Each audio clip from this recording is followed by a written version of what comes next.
یہ قرآن وہ رستہ دکھاتا ہے جو سب سے سیدھا ہے، اور مومنوں کو جو نیک عمل کرتے ہیں بشارت دیتا ہے کہ ان کے لیے اجر عظیم ہے، اور یہ بھی بتاتا ہے کہ جو آخرت پر ایمان نہیں رکھتے ان کے لیے ہم نے دکھ دینے والا عذاب تیار کر رکھا ہے۔ اور انسان جس طرح جلدی سے بھلائی مانگتا ہے اسی طرح برائی مانگتا ہے، اور انسان بڑا جلد باز ہے۔ اور ہم نے دن اور رات کو دو نشانیاں بنایا ہے، سو رات کی نشانی کو تاریک بنایا اور دن کی نشانی کو روشن، تاکہ تم اپنے پروردگار کا فضل یعنی روزی تلاش کرو اور برسوں کا شمار اور حساب جانو۔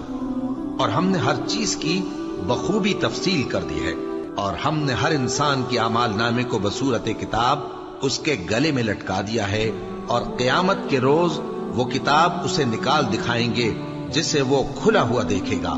کہا جائے گا کہ اپنی کتاب پڑھ لے، تو آج اپنا آپ ہی حساب کرنے والا کافی ہے۔ جو شخص ہدایت اختیار کرتا ہے تو اپنے لیے اختیار کرتا ہے، اور جو گمراہ ہوتا ہے تو گمراہی کا ضرر بھی اسی کو ہوگا۔ اور کوئی شخص کسی دوسرے کا بوجھ نہیں اٹھائے گا، اور جب تک ہم پیغمبر نہ بھیج لیں عذاب نہیں دیا کرتے۔ اور جب ہمارا ارادہ کسی بستی کے ہلاک کرنے کا ہوا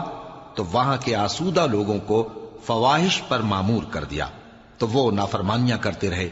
پھر اس پر عذاب کا حکم ثابت ہو گیا اور ہم نے اسے ہلاک کر ڈالا۔